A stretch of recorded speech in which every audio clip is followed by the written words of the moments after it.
कि जो अध्यक्ष होना चाहता है वह भले काम की इच्छा करता है। यह आवश्यक है कि अध्यक्ष निर्दोष और एक ही पत्नी का पति, संयमी, सुशील, सभ्य, अतिथि सत्कार करने वाला और सिखाने में निपुण हो, पियक्कड़ या मारपीट करने वाला ना हो। हालेलुया। यहाँ पे लिखा है जो बिशप बनना चाहे, अध्यक्ष बनना चाहे, पास्टर या पादरी बनना चाहे, या जो भी धर्म का मेन अगुआ बनना चाहे, उनके लिए लिखा है। और एक ही पत्नी का पति होना चाहिए, 17 पत्नी नहीं कि मैं पाल सकता हूं तो 7 पत्नी रख सकता हूं।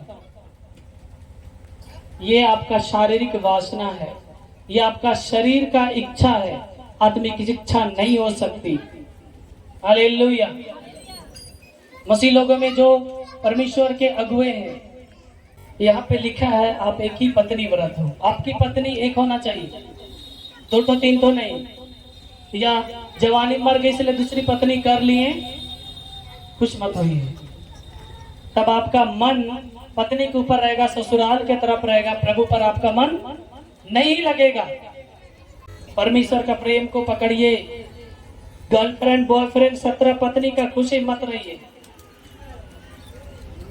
प्रभु का वचन कहता है एक ही पत्नी वाला पति होना चाहिए, संयमी होना चाहिए, सुशील होना चाहिए, सभ्य, अतिथि सत्कार करने वाला होना चाहिए। बहुत से लोग क्या करेंगे, अदला का बदला कि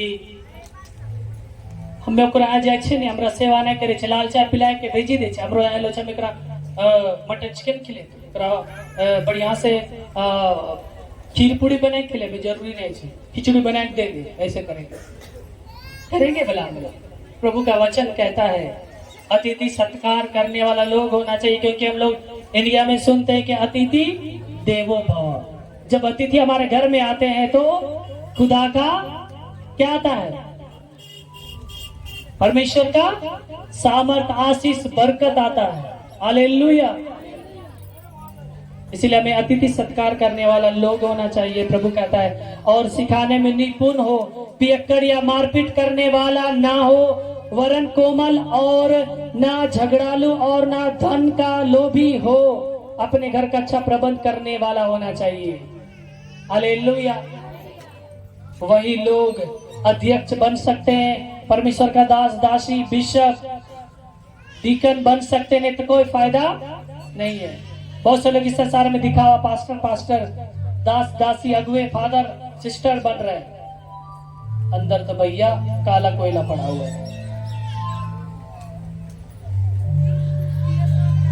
ऐसा नहीं होना चाहिए। प्रभु कह रहा है जो कोई यदि खुदा का सेवा करना चाहे, एक पत्नी व्रत होना चाहिए, भला करने वाला होना चाहिए, सिखाने में आगे होना चाहिए, पियक्कड़ नहीं होना चाहिए, मारपीट करने वाला, झगड़ा करने वाला नहीं, बल्कि कोमल से, प्रेम से बात करने वाला, धन पर लालच नहीं करने वाला, अपने घर का अच्छा प्रबंध करने वाला होना चाहिए।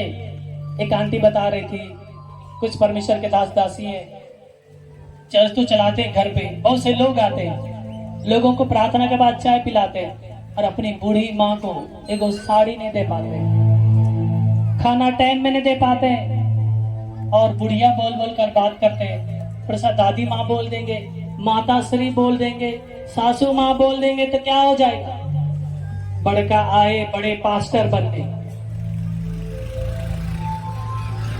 आप घर में एक बूढ़ी माँ का सेवा नहीं कर पा रहे, आप पौनाई नहीं कर पा रहे, आप किसी का सत्कार आदर नहीं कर पा रहे, अपने बूढ़ी माता पिता का सेवा नहीं कर पा रहे, और धर्म के बड़े ठेकेदार बने हुए बड़े बड़े भाषण कर रहे हैं, लंबी लंबी प्रार्थना कर रहे, वचन को पढ़ रहे चिल्ला चिल्ला कर, क्या होगा उससे? कुछ फायदा होने वाला है? कुछ लाभ नहीं होने वाला। अच्छा अच्छा दुआ करो, लंबा लंबा भाषण कर दो, अब बोलो हम इतना दुआ प्रार्थना करते, इतना पूजा पाठ करे छिए, कहाँ हमरा वृद्धि हो। जब मदर्स डे आएगा ना, दादी माँ से, अपनी माता से गले लगकर फोटो खिंचा लेगा, माँ के बारे में स्टेटस लगा दे, माँ के आंचल में जन्नत है।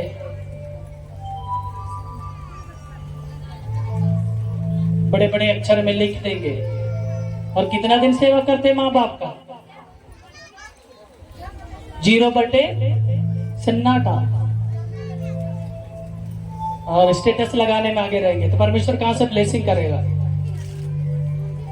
या माँ के साथ के टूर में गए, दिखाने के लिए फोटो खींच ली, उसके बाद माँ के बारे में कुछ नहीं होता, दिखाने से कुछ नहीं होता, दिल से होना चाहिए। प्रभु कह रहा है वैसे ही लोग धर्म के मेन लोग बन सकते हैं। अच्छा सेवा करने वाला, अच्छा प्रबंध करने वाला, पूरा परिवार को ध्यान देने वाला और कलीसिया की रखवाली करने वाला होना चाहिए। हालेलुया। तो परमेश्वर से आप आशीष पाएंगे। नहीं तो यहाँ पे लिखा है ऐसा ना हो कि निंदित होकर शैतान के फंदे में फंस ना जाओ। ऐसा करने से तुम शैतान के फंदे में फंस जाओगे, बाद में रोना पड़ेगा, कोई फायदा नहीं होगा। क्या मिलेगा? दिखावा वाला मसीह ना बने, दिखावा वाला फादर सिस्टर ना बने, दिखावा वाला पादरी पास्टर ना बने, दिखावा वाला सेवाई करने वाला ना बने, झूठ मूठ का नेटवर्किंग कंपनी खोलकर मसीह ना बने, दीप दाप ऐसा वचन ना बड़े बड़े संत महात्मा भी नहीं दे पाएंगे। बदले में संत महात्मा बोल रहे कि मिर्ची टांग दो, घर में गैया को रोटी खिला दो,